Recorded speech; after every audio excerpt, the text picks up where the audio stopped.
Yo les amis, c'est Kazin, j'espère que vous allez bien. Et aujourd'hui on se retrouve pour la petite vidéo détente, la vidéo du blabla du soir, où on va parler un petit peu du bloc XY. Alors le bloc XY, il faut savoir que c'est un bloc qui n'est pas si ancien que ça.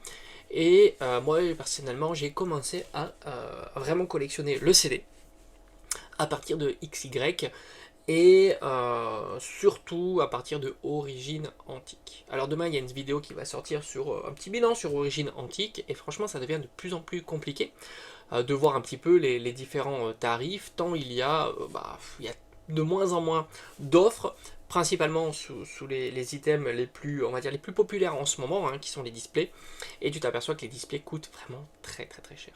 Sur le bloc XY, c'est flagrant. Alors sur des blocs plus anciens, alors déjà j'en ai moins l'habitude, et les prix sont stratosphériques, mais on peut imaginer que sur les blocs plus anciens, il y a une difficulté supplémentaire à trouver des items scellés, dont certains on imagine qui n'existent plus ou qui sont en très très faible quantité, ce qui va expliquer évidemment leurs tarifs assez stratosphériques. Mais sur des séries plus récentes, comme des blocs XY, Soleil et Lune, et encore pire, Épée et Bouclier, on sait pertinemment que les stocks sont quand même plus conséquents. Et en plus, donc pour revenir un petit peu sur XY, il y a une tellement forte déconnexion qu'il y a entre le tarif du scellé, et j'ai envie de dire principalement sous la forme de display, et le tarif des cartes. C'est vrai que il y a une déconnexion qui est assez forte, sachant que les cartes, en plus sur XY, les cartes sont pas si communes. J'entends, enfin les cartes ultra rares sont pas si communes et les états ne sont pas si exceptionnels que ça. Autant sur des blocs plus récents comme du Soleil et Lune, bah, tu t'aperçois que les états conservés sont quand même meilleurs et plus tu t'approches de la date fatidique de 2021, plus l'état de conservation des cartes, en façon globale évidemment, en quantité, sont bonnes. Ah oui, c'est vrai qu'en 2021, il y a eu l'explosion de Pokémon, de la hype Pokémon, tout a été entraîné, et du coup, bah, tu sais ce qui s'est passé, hein, si tu as suivi ça en détail. Explosion des délais, hein, sur les sociétés de gradation, tout le monde voulait grader les cartes, non pas parce que ça leur faisait plaisir, mais tout simplement parce qu'il y avait une plus-value exceptionnelle avec la gradation. Il y a eu énormément de sociétés qui sont mises sur le marché à cette période-là, principalement cette période-là. Mais avant, bah, c'est vrai que l'état des cartes Near Mint, bah, on se souciait beaucoup moins en tous les cas de l'état des cartes, hein, et tu le voyais vraiment dans mes vidéos. C'est ça qui est assez symptomatique, tu le vois tout de suite. Autant maintenant, si tu mets, c'est ça qui est assez rigolo, quoi. C'est-à-dire que tu fais des vidéos, tu mets à peine une carte dans un classeur classique, hein, tu vois. C'est-à-dire que si tu mets la PEPA sous sleeve plus dans le rangement du classeur, tu vas avoir des messages. T'as les micro-rayures, etc. Comme si que dans le booster, les cartes n'étaient pas les unes sur les autres. Il n'y a pas de micro-rayures, hein, et tu le vois bien, hein. D'ailleurs on retrouve des boosters qui ont 20 ans, on les ouvre, l'état est nickel, tu vois, et pourtant tu sais pas si la display n'a pas été secouée pendant des années, des années et des années, stockée, etc., etc. Il n'empêche que ça bouge pas tellement. Bah, en tous les cas, pour revenir, c'était que tu voyais, maintenant tu as toujours des messages. La carte, si tu la mets pas sous sleeve, plus, enfin vraiment, faut la protéger faut protéger de la protection, tu vois. La carte, faut la protéger de sa propre protection, tu vois. C'est comme ça. Alors qu'avant, tout le monde s'en foutait. Tu la manipulais. Là aussi, la manipulation, tu vois. Tu la manipulais, tu la mettais à peine sous sleeve, c'était très bien, ou tu la rangeais dans son classeur, c'était très très bien.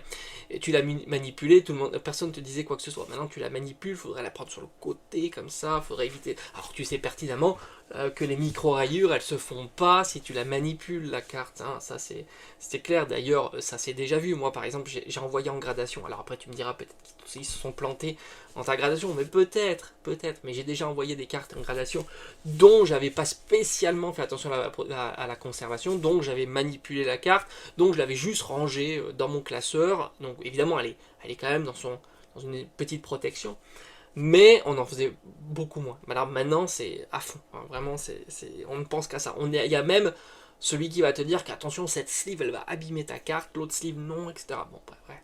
Ça devient vraiment l'état de la carte, ça devient la préoccupation première de ceux qui ouvrent des boosters et qui achètent des cartes. Alors qu'à l'époque, pas du tout. Et du coup, bah, ce qui se passe, c'est que bah, tu as beaucoup moins de cartes en excellent état à partir de 2021. En dessous, tu en as beaucoup moins.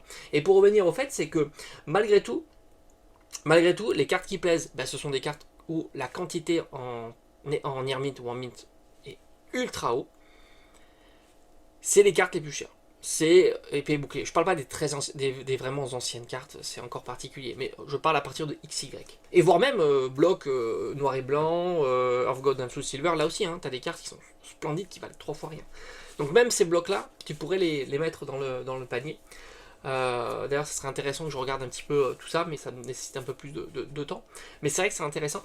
Et tu t'aperçois que, mais malgré tout, le scellé, lui, flambe, mais il surperforme. Le scellé, c'est vraiment le truc qui, en ce moment, écrase un petit peu, hein, écrase un petit peu tout. Et tu as cette déconnexion. XY, c'est flagrant. Je ne sais même pas combien pourrait valoir une display plutôt banale, tu vois, d'une série banale. Même les séries qui n'étaient pas hyper populaires commencent à progresser. Et le scellé, c'est vraiment le truc qui monte le plus. Et la display principalement. La display, c'est vraiment l'item. Si tu veux, bientôt, la display, elle va surperformer les 36 boosters parfaitement sous blister, quoi. Est-ce que j'en ai un sous le coude pour te le montrer? Voilà. Bientôt, la display va être plus chère qu'un item comme ça, qui habituellement quand même était l'item qui apportait le plus entre guillemets de valorisation, parce que tu avais le booster qui était parfaitement scellé, puis tu avais un packaging, c'était pour la collection, c'était sympa, et il n'y avait pas ces problèmes de pesage, et puis de fait qu'on pourrait ouvrir le booster, recoller, etc. Tu avais un booster plus sécure. Et c'est vrai que maintenant tu te dis, mais est-ce que à quantité égale, hein, 36 boosters sur une display et 36 boosters sur un blister scellé, on va se demander si la display va pas plus performer ce genre d'item, hein, et tu le vois de plus en plus d'ailleurs sur des séries comme des séries XY, XY Evolution par exemple, où tu peux demander, alors là la display je crois qu'elle est à 2000, hein, quelque chose comme ça, mais même 2000, t'imagines 2000 € sur une display XY et Evolution, c'est phénoménal. Et puis alors je te parle même pas des milieux de bloc XY, non plus du Soleil et Lune, fin de bloc, où tu as des duos de choc qui sont en train de complètement exploser. Et alors, épée et bouclier, où tu te dis, mais c'était hier, épée et bouclier. Et en fait, on s'adosse plus du tout à la valeur réelle des cartes, c'est-à-dire qu'on est complètement déconnecté. Et ce qui vient dire que, moi je pense que ce qui tire vraiment vers le haut le scellé, et principalement la display, c'est deux choses, hein, c'est les box break, ça on l'a vu, mais beaucoup vont commencer à sortir du box breakable, parce que tu vas pas mettre, je sais pas moi, 100 € dans un booster origine antique, quoi, dans un box break, quoi. Ça paraît tellement haut comparativement à la carte que tu peux avoir, même si tu as le Mega Rayquaza qui vaut quoi, 250, 300 €. Tu te dis quand même, c'est hard. Tu mets 100 € dans un booster, 5 fois plus qu'un Evo Céleste, alors que tu as une carte qui vaut 3 fois moins, ou 2 fois moins, c'est complexe, quoi. C'est complexe, et les taux sont à peu près les mêmes.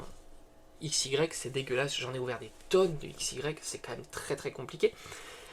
Donc dans un event, j'ai l'impression que énormément, par le fait que la display augmente tellement, je pense qu'il y a beaucoup de displays qui vont sortir comme ça, et du coup tu pourras plus te permettre de mettre tant d'argent, parce que faut la trouver à un bon prix, parce qu'il faut pouvoir après la répercuter sur l'event, et après du coup ça fait un booster tellement haut qui devient très très compliqué. Et encore j'ai dit 100 € dans un XY origine antique, mais à mon avis 100 €, je suis même bas, hein. C'est pas impossible que je sois bas.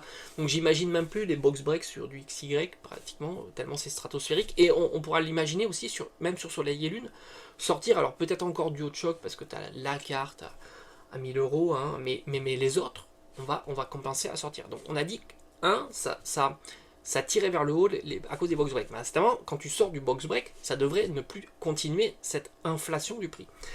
Et deux, c'est tout simplement la valeur un peu refuge dans la collection en scellé. Ça veut dire que ça passe les crises, Tu vois bien que là en ce moment, bah, quand même, le scellé récent, bah, ça fonctionne pas très très bien. Il y a énormément de coffrets qui restent sous le coude. Les cartes, tu le vois, les cartes elles ont tendance à diminuer de prix, ce qu'on n'avait pas vu depuis un petit moment quand même. Même les cartes anciennes, elles sont pas si demandées que ça, donc c'est compliqué. Les gradés aussi, on le voit, les gradations n'apportent plus grand chose à part certaines cartes bien ciblées, mais du coup tu peux avoir des cartes gradées en neuf par exemple qui se vendent pas plus cher que des cartes non gradées, entre guillemets near mint. Ça te permet de te rassurer sur l'état d'une carte. Alors évidemment, 9 c'est pas un 10, mais tu connais le côté aléatoire de la gradation, c'est pas démontré, ça a été démontré moult et moult fois. Tu peux avoir du 9 en étant du 10 et du 10 en étant du 9. Donc il faudra juste regarder la carte, mais en tous les cas, ce qui est certain, c'est que tu t'aperçois que la gradation dont la notation n'est pas le 10 n'apporte, j'ai dit quasiment rien, voire même absolument rien, et j'ai envie de te dire c'est même plutôt bénéfique si toi t'achètes des cartes. Et c'est vrai que du coup voilà, c'est ça cette idée, c'est tu te dis il y a vraiment une déconnexion qui se fait de plus en plus haut, et le fait que le scellé, principalement la display est tiré vers le haut par le box break, mais à un certain moment tu sors du box break parce que tu vas pas ouvrir. Enfin, je vois mal des gens être très hypés de faire un box break sur une série qui drop très difficilement, XY on est dedans, et dont la top card, c'est pas la carte qui vaut 2000 euros, tu vois. Et on est sur des valorisations de display du même niveau sur des séries anciennes. Alors évidemment, les séries anciennes montent aussi, par conséquent, mais même on a vu quand même sur du bloc, sur du set de base, par exemple, les displays commençaient à diminuer. Je crois que c'était le cas sur du set de base. Parce que la population set de base est quand même assez forte, évidemment. Donc là aussi, il faut prendre en compte la population. En tous les cas, on est dans un contexte assez spécial où c'est vrai que les displays surperforment, le CD surperforme, principalement sous quelques formes, pas sur toutes les formes, moins sur les coffrets, on le voit en boutique d'ailleurs, les coffrets ça fonctionne pas, malgré, c'est ça qui est le paradoxe, c'est que tu prends des displays qui fonctionnent, Star étincelante, ça fonctionne, Evo Céleste, ça fonctionne, Voltage éclatant, ça fonctionne, et pourtant ces trois séries là, tu les trouves très facilement dans des coffrets, dans des Pokéballs, dans des duo packs, etc. Et là ça fonctionne pas. C'est le paradoxe, je te l'ai encore démontré dans mon champ par exemple. Alors il n'y avait plus de coffret Fulgudog, ok, mais il y avait encore les Pokéballs où tu pouvais trouver du Star étincelant, du Point de Fusion, du Evo Céleste, et pourtant c'était encore là à très bon prix.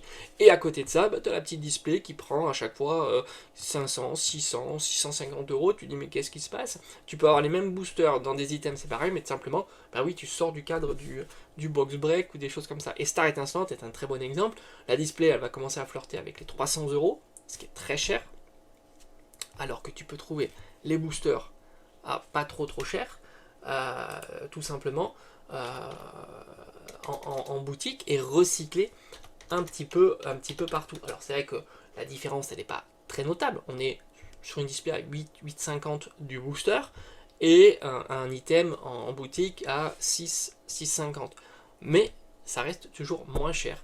Et puis sans compter que je suis assez persuadé que la display va continuer tranquillement à monter, parce que encore une fois il y a les box break sur des séries comme ça qui est plutôt fun, sans dépenser une fortune, mettre 10 euros dans un booster, ça reste un budget qui est beaucoup plus raisonnable que de mettre 150 euros dans un booster origine antique, et au final tu peux dropper la top card qui vaut une top card de origine antique, et tu auras dépensé 10 fois moins, ce qui est voilà, c'est assez incohérent dans ce pattern-là, surtout sur des displays plus anciennes qui ont pour vocation d'être ouvertes, attention, parce que le scellé, c'est le scellé. Mais au moment où tu achètes un item pour vocation d'ouverture, le prix c'est plus du tout le même, c'est logique. Parce que le scellé, il a ce prix-là parce qu'il est scellé. Au moment où tu le décèles, ou tu as un objectif de le déceler, c'est plus son prix. Au moment où tu décèles, c'est plus son prix. Allez, je te dis à bientôt.